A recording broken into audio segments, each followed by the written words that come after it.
नमस्कार साथियों, स्वागत है आपका दृष्टि आईएएस के इन फोकस प्रोग्राम में। मेरा नाम है मनीष। हाल ही में विश्व स्वास्थ्य संगठन ने एमपोक्स को वैश्विक स्वास्थ्य आपातकाल के रूप में घोषित कर दिया है। आपातकाल के रूप में घोषित करने का सबसे प्रमुख कारण यह है कि इस वायरस का प्रकोप 116 देशों में फैल चुका है और गंभीर मामले इसके सामने आ रहे हैं, खास तौर से मध्य अफ्रीकी देशों में। एमपोक्स के लक्षण क्या हैं, किस तरह से ये फैलता है, आज हम इन फोकस में समझने का प्रयास करेंगे। सबसे पहले देखते हैं कि इस पूरे टॉपिक के अंतर्गत हमारी चर्चा के सामान्य बिंदु क्या रहने वाले हैं। सबसे पहले उस खबर को जानना है जिसके कारण ये पूरा टॉपिक चर्चा में है। फिर एमपोक्स के भौगोलिक विस्तार के बारे में, भौगोलिक प्रसार के बारे में जानेंगे। एमपोक्स होता क्या है इसके बारे में जानने का प्रयास करेंगे और फिर देखेंगे इसके लक्षणों और उपचार के बारे में। क्या इसका कोई उपचार संभव है, क्या ये ठीक हो सकता है। अंत में आपके लिए एक अभ्यास प्रश्न होगा जिसका उत्तर आपको कमेंट बॉक्स में कमेंट करके देना होगा। ये जो पूरा विषय है यूपीएससी की मुख्य परीक्षा के सामान्य अध्ययन प्रश्न पत्र 3 से जुड़ता है, उसके बीमारी संबंधी खंडों से जोड़ करके आप इसे देख सकते हैं। हम आगे बढ़े इससे पहले आप हमारे चैनल को सब्सक्राइब जरूर करिए और बेल आइकन दबाइए ताकि हमारे सभी प्रोग्राम का नोटिफिकेशन आपको मिल सके, इन प्रोग्राम से आप जुड़ सके, इनका लाभ उठा सके। साथ ही इन सभी प्रोग्राम की पीडीएफ फाइल आपको इन फोकस दृष्टि आईएएस के टेलीग्राम चैनल पर उपलब्ध कराई जा रही है। डिस्क्रिप्शन में दिए गए लिंक पर जाकर के आप पीडीएफ फाइल डाउनलोड कर सकते हैं। तो चलिए सबसे पहले खबर को जानते हैं और खबर यही है कि वैश्विक स्वास्थ्य आपातकाल के रूप में घोषित कर दिया गया है एक वायरस के माध्यम से होने वाली बीमारी को, जिसको हम एमपोक्स के नाम से संबोधित करते हैं। तो डब्ल्यूएचओ ने घोषणा की है 14 अगस्त 2024 को। क्या कहा है कि कोंगो लोकतांत्रिक गणराज्य, जो कि एक मध्य अफ्रीकी देश है, और अन्य अफ्रीकी देशों में एमपोक्स प्रकोप को वैश्विक स्वास्थ्य आपातकाल इसने घोषित कर दिया है 14 अगस्त 2024 को। ये जो घोषणा आई है ये अंतर्राष्ट्रीय स्वास्थ्य विनियमन आपातकालीन समिति यानी international health regulation emergency committee की सिफारिशों के आधार पर आई है। और किस आपातकालीन श्रेणी के अंतर्गत इसको रखा गया है। विश्व स्वास्थ्य संगठन ने एमपोक्स प्रकोप की स्थिति को एक्यूट यानी बहुत ही तीव्र प्रकार की श्रेणी 3 के आपातकाल में इसको अपग्रेड किया है, यानी इस पर तुरंत कदम उठाने की आवश्यकता है। साथ ही अगर हम इसके भौगोलिक प्रसार के बारे में देखें तो ये जो बीमारी है ये पश्चिम, मध्य और पूर्वी अफ्रीकी देशों को सामान्य तौर से प्रभावित कर रही है और अब इसके मामले अमेरिका और यूरोप में भी सामने आए हैं।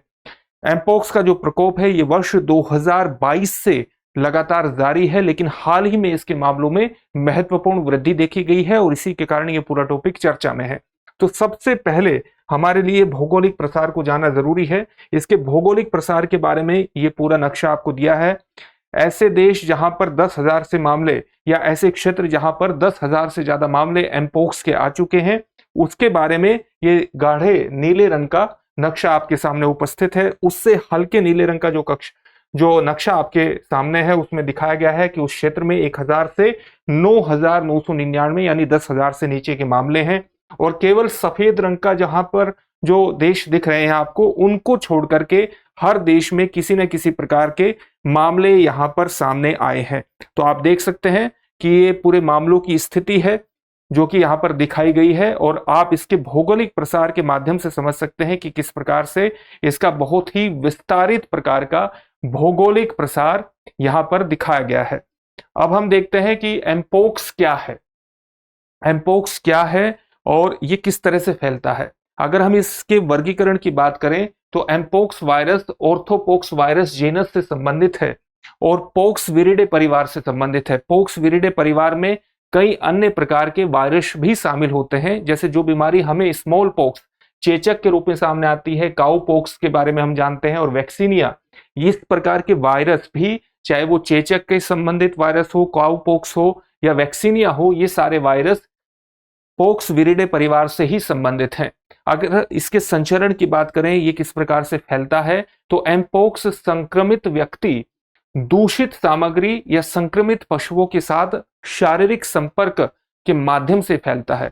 या इसका मतलब क्या हुआ, इसका मतलब यह है अगर कोई व्यक्ति एमपोक्स वायरस से संक्रमित है या कोई पशु संक्रमित है या कोई दूषित सामग्री इस वायरस से संक्रमित है, तो उसके शारीरिक संपर्क में, किसी न किसी प्रकार से शारीरिक संपर्क में आने से ही इसका संचरण होता है।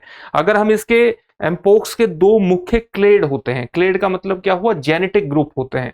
एमपोक्स के दो जेनेटिक ग्रुप हैं, यानी दो क्लेड हैं, क्लेड 1 एंड क्लेड 2। मुख्यतः जो मध्य अफ्रीकी देश हैं और पूर्वी अफ्रीकी देश हैं उनमें क्लेड 1 जेनेटिक ग्रुप फैला हुआ है, और जो सामान्यतः पश्चिमी अफ्रीकी से संबंधित देश हैं उसमें क्लेड 2 यानी ये क्लेड 2 नाम का जेनेटिक ग्रुप फैला हुआ है। 2022 में होने वाला जो प्रकोप था वो क्लेड 1 से जुड़ा हुआ था।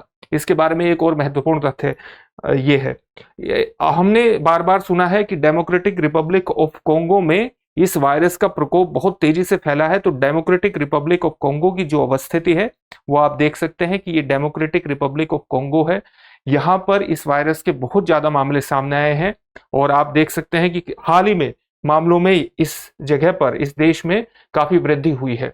तो एमपोक्स होता क्या है, इस बारे में हम जान लिया कि एमपोक्स एक बीमारी है जो कि एक वायरस के माध्यम से होती है।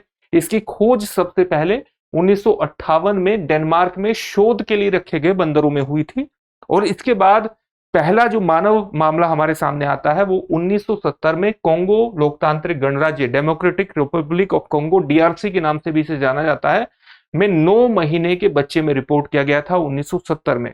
अगर हम इसके संभावित वाहक की बात करें कि ऐसे कौन से जानवर हैं या ऐसे कौन से एलिमेंट हैं जिनके माध्यम से ये दूसरे लोगों तक पहुंचता है, इसका संचरण होता है, दूसरे जानवर इसके वाहक बनते हैं, तो उसमें गिलहरी और बंदर जैसे छोटे स्तनधारी जीव आते हैं जो इसके सामान्यतः वाहक माने जाते हैं। अगर हम इसके नाम परिवर्तन, नवंबर 2022 से पहले इस एमपोक्स बीमारी को मंकी पॉक्स के नाम से भी जाना जाता था, लेकिन मंकी पॉक्स नाम से जुड़े हुए कुछ नस्लवादी निहितार्थों से बचने के लिए डब्ल्यूएचओ ने नवंबर 2022 में इसका नाम बदल करके मंकी पॉक्स से एमपोक्स कर दिया। इसके बारे में ये सामान्य जानकारी हमने हासिल कर ली। अब हम इसके लक्षणों को जानेंगे। आमतौर पर प्रारंभ में आपको चकते दिखेंगे, हाथ पे रैशेस दिखेंगे, और खुजली, उनमें इन रैशेस में खुजली होती है, और साथ साथ ही ये दर्दनाक फफोलों में भी बदल जाते हैं, थोड़े थोड़े एक फफोले में तब्दील हो जाता है। घाव अंत में सूखते हैं, सूख के पपड़ी बनते हैं, और ठीक होने के बाद ये शरीर से घाव उतर जाते हैं, वो पपड़ी उतर जाती है। अगर हम इसके अन्य लक्षणों की बात करें तो अन्य लक्षणों में बुखार, गले में खराश, सिर दर्द, मांसपेशियों में दर्द, पीठ दर्द, कम ऊर्जा, एनर्जी बहुत कम हो जाती है, और सूजी हुई लिम्फ नोड्स। लिम्फ नोड्स क्या होते हैं, हमारे शरीर में पूरे छोटे, एक आप कह सकते हैं कि बीन के दाने के बराबर की छोटी छोटी ग्रंथियां होती हैं जो पूरे शरीर में फैली होती है, और हमारे शरीर की प्रतिरक्षा प्रणाली का महत्वपूर्ण अंग होते हैं।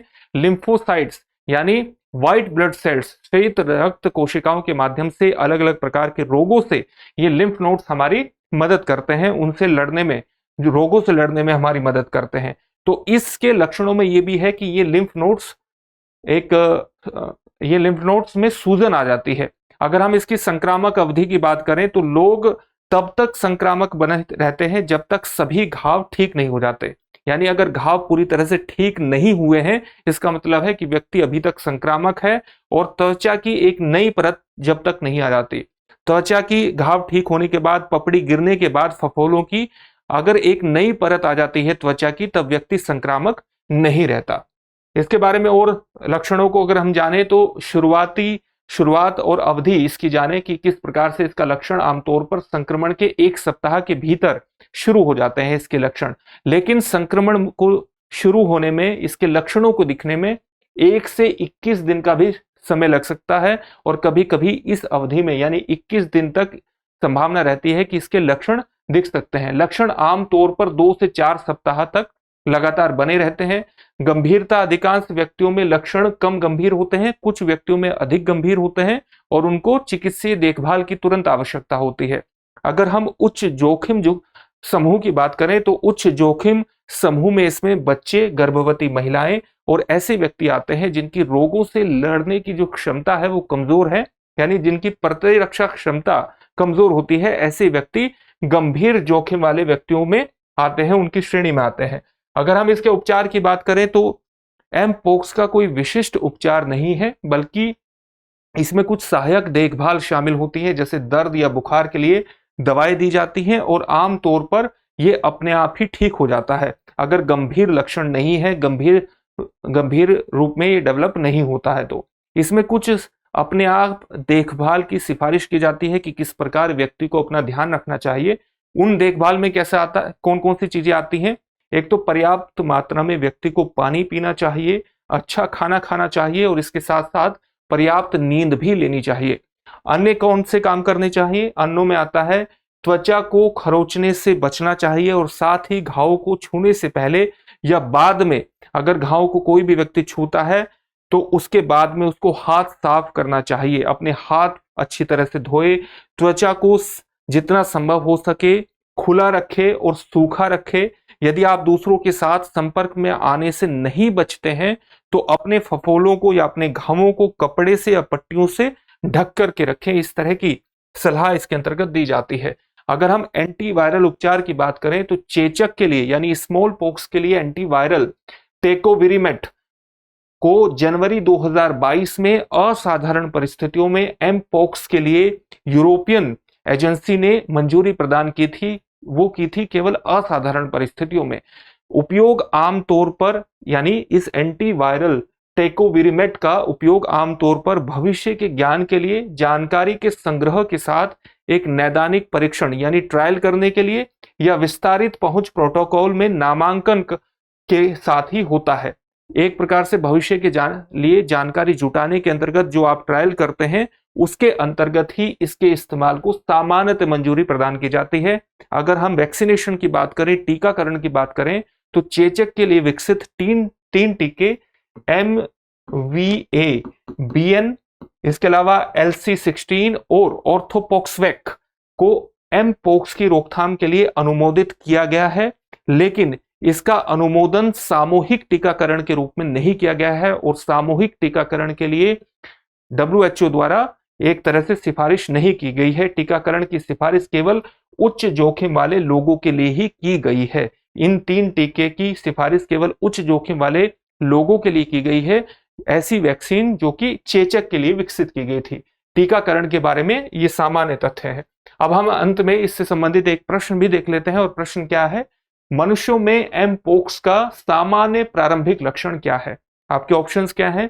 ऑप्शन ए खांसी, ऑप्शन बी चकते, ऑप्शन सी मतली, ऑप्शन डी दस्त। इस प्रश्न का उत्तर आप हमें कमेंट बॉक्स में कमेंट करके जरूर दीजिए। फिर से एक नई सेशन में आपसे मुलाकात होगी। धन्यवाद।